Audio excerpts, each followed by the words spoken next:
OPS போடி நாயக்கனூர்ல திமுகவில் போட்டி போடுறாரு. அவர் கூட இருந்த உங்களுடைய ஒரு உரையாடல் கான்வர்சேஷன், ஒரு அண்ணன் தம்பியா இருந்திருப்பீங்க. இன்னைக்கு இந்த சூழலை எப்படி பாக்குறீங்க? திமுகவை எதிர்த்து வளர்ந்தது அதிமுக. அதிமுகவில் முதல்வராக இருந்தவர் தவறான முடிவு எடுத்துட்டாருங்கிறது என்னுடைய கருத்து. கள நிலவரம் என்னன்னு எனக்கு தெரியாது. எங்கள் கட்சி அங்கேயும் ஜெயிக்கும்னு எங்கள் நிர்வாகிகள் சொல்லிக்கிட்டு இருக்காங்க. இன்னைக்கு நீங்க களத்துல போய் மக்களை சந்திக்கும் போது என்ன மாதிரியான வாக்குறுதிகளை முன் வச்சு ஓட்டு கேட்குறீங்க? மக்கள் அதை எப்படி ரிசீவ் பண்றாங்க?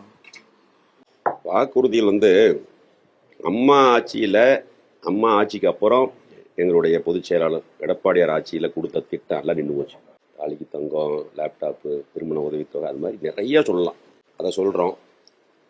இப்போ எங்களுடைய பொதுச் செயலாளர் கொடுத்துருக்கிற வாக்குறுதி மக்கள்கிட்ட பேசும் பொருளாக இருக்குது. ஏன்னா திமுக வாக்குறுதி நிறைவேற்றாது, சொன்ன வாக்குறுதி நிறைவேற்றலைங்கிறது மக்கள் தெரியும்.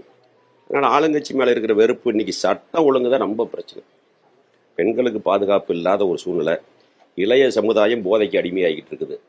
அதனால தாய்மார்கள்லாம் ஆட்சி மேலே பெரிய வெறுப்பில் இருக்கிறாங்க. அதனால மிகப்பெரிய வித்தியாசம் வரும்.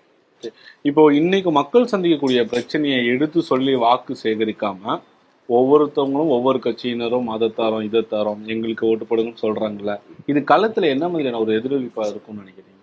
நாங்கள் சொல்றோம், இருந்தாலும் நாங்கள் என்ன செய்ய போறோங்கிறதையும் சொல்றோம்ல. மற்ற கட்சியோட ஒப்பிட வேண்டும். எங்க பொதுச் செயலாளர் என்ன செய்யணும்னு சொல்லியிருக்கிறாருல்ல, சொல்லித்தாங்க. அமைச்சர் விஜயபாஸ்கர் கடந்த 5 வருஷத்துல விஜயபாஸ்கரா இருக்கும்போது எப்படி உணர்ந்தாரு? மக்களை சந்திக்கும் போதெல்லாம் என்ன மைண்ட்ல ஓடிட்டு இருந்தது? இன்னைக்கு இருக்கிற விஜயபாஸ்கர் தான் அன்னைக்கும். பதவி வந்துட்டா ஒன்று, பதவி இல்லைன்னா ஒன்றுலாம் கிடையாது. எப்பொழுதும் எளிமையானவன், மக்களோட மக்களாக இருக்கிறவன் தான். அதனால தான் போன தடவை கொலுசை கொடுத்து மாட்டு வண்டி பிரச்சனையை கிளப்பி விட்டாலும் நான் 90,000 ஓட்டு வாங்கியிருக்கிறேன். இந்த தடவை 50,000 ஓட்டு வித்தியாசம் ஜெயிப்பு. அவர் இங்கே நின்று தோத்துருப்பார்.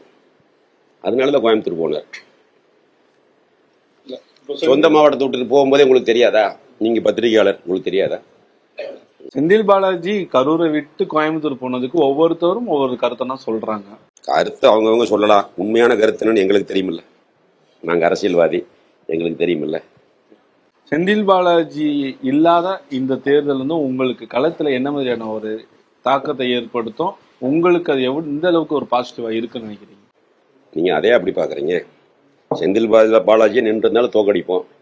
யார் இருந்தால் இன்னும் சரி, எங்களுடைய சாதனை சொல்லுவோம், நாங்கள் செய்ய போகிறத சொல்கிறோம். எங்கள் பொதுச் செயலாளர் ஆட்சியை பற்றி, அம்மாவோட ஆட்சியை பற்றி சொல்லி நாங்கள் ஜெயிக்கிறோம். அவர் இருந்தா என்ன, இல்லைன்னு அவர் தான் பயந்துட்டு போயிட்டார். கொங்கு மண்டலத்துல அதிமுகவின் கோட்டையை தான் கடந்த காலங்கள்லாம் இருந்தது. இந்த தேர்தலில் இருந்து அதை மாற்றி எழுதப்படும் சொல்றாங்க. திமுகவின் கோட்டையா வரும்னு சொல்றாங்க. 4ஆம் தேதிக்கு அப்புறம் பதில் சொல்றோம். இந்த மாதிரி சாப்பிட்டுட்டு இருக்கும் பொழுது உங்களுக்கு அடிக்கடி மைண்ட்ல ஒரு விஷயம் ஓடலாம், நம்ம இவங்க கூட உட்காந்து சாப்பிட்டதெல்லாம் இன்னொரு ஞாபகம் மெமரிஸா இருக்கு, அந்த மாதிரி ஏதாவது ஒரு ஞாபகம் வருமா?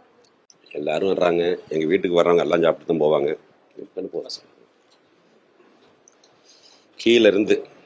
கீழ் மட்டத்திலிருந்து மேல் மட்டம் வரைக்கும் பழகியிருக்கிறேன். எல்லா இடத்தோடும் சாப்பிட்டுருக்கிறேன். அதுக்கெல்லாம் எந்த விதமான பெரிய மாற்றங்கள் தெரியாது. எல்லாம் ஒன்று தானே. மறைந்த முதலமைச்சர் ஜெயலலிதா இல்லாத இந்த அதிமுக எப்படி இருக்கு? இந்த தேர்தலை நீங்க எப்படி எதிர்கொள்றீங்க? அம்மாங்கிறது ஒரு மிகப்பெரிய ஆளுமை. அந்த இடத்த நிரப்பி இருக்கிறவர் எடப்பாடியார். இன்னைக்கு எதிரிகள், துரோகிகள் எல்லாத்தையும் கடந்து அதிமுகவுடைய பொதுச் செயலாளர் இருக்கிறார். அடுத்து தமிழ்நாட்டில் ஆட்சிக்கு வரக்கூடியவர்கள் மக்கள் பேசக்கூடிய அளவுக்கு இந்த இயக்கத்தை கொண்டாந்து நிறுத்தியிருக்கிறாருன்னா அது அவருடைய ஆளுமை தான். அம்மா தலைவர் இருந்தார். தலைவருக்கு அப்புறம் யாருன்னு நினைச்சாங்க, அப்போ அம்மா வந்தாங்க. அம்மாவுக்கு அப்புறம் இந்த இயக்கம் இல்லை அப்படின்னு சொன்னாங்க. அப்போ இன்னைக்கு எடப்பாடியார் நிற்கிறார். உங்க மனசு அதிகமாக பாதிச்ச விஷயம் அப்படின்னு ஏதாவது இருக்கா? அது நிறைய இருக்குது. இந்த 5 வருஷத்துல பொய் வழக்குகளை சந்தித்தேன். அதெல்லாம் மிகப்பெரிய, நான் மட்டும் இல்லை, எங்கள் கட்சிக்காரங்க என்னோட இருந்தவங்களும் பாதிக்கப்பட்டாங்க. அதெல்லாம் பெரிய ஒரு தாக்கத்தை ஏற்படுத்துச்சு. இப்போ உங்கள் மீது நிறைய விமர்சனங்கள், நிறைய குற்றச்சாட்டுலாம் வைக்கும்போது களத்துக்கு போறீங்களா? மக்கள் அதையும் ஒப்பிட்டு பார்க்க மாட்டாங்களா, பேச மாட்டாங்களா? ஒரு நாள் நடக்காது, நம்ப மாட்டாங்க மக்கள். என்னை இவங்க சொல்ற பொய் குற்றச்சாட்டுகள் நம்ப மாட்டாங்க. எந்த பிரச்சனையா இருந்தாலும் களத்துல போய் சந்திப்பேன் மக்களை. வேற ஆளை விட்டு அதை பேஸ் பண்ணுறோம் நல்ல நான். அண்ணா திமுக பேர்ல மட்டும்தான் அண்ணா இருக்கிறாரு, கொள்கையில அண்ணாவே இல்லை. அண்ணா திமுக அமித்ஷா திமுகவை மாறிடுச்சுன்னா எதிர்கட்சிகள் எல்லாம் குற்றம் சுமத்துறாங்க. என்ன கொள்கையில் மாறிட்டோம்? ஏன் வாஜ்பாய் கவர்மெண்ட்டில் ஏழு மத்திய அமைச்சரை வாங்குற அன்னைக்கு திமுகவுக்கு கொள்கையெல்லாம் தெரியலையா? அதெல்லாம் சும்மாங்க, அவங்க வெறு வாய்ப்பு. எடப்பாடியார் பல தடவை சொல்லியிருக்கார் சட்டமன்றத்தில் பேசும் பொழுது, கட்சி வேற கூட்டணி வேற, அவங்க கொள்கை வேற எங்கள் கொள்கை வேறன்னு பல தடவை சட்டமன்றத்தில் பேசியிருக்கார். சிறுபான்மையினருக்கு எந்த ஒரு பாதுகாப்பாக இருந்தாலும் முதல் ஆளாக குரல் கொடுப்போம்னு சொல்லியிருக்கிறார். அதே சிறுபான்மையினருக்கு அம்மா ஆட்சியில் தான் அதிகமான சலுகைகள் திட்டங்கள் கொடுத்துருக்குறோம். ஆனால் சும்மா திமுக மதம் சார்ந்த இயக்கம்னு சொல்லி பேசிக்கிட்டு இருக்காங்க.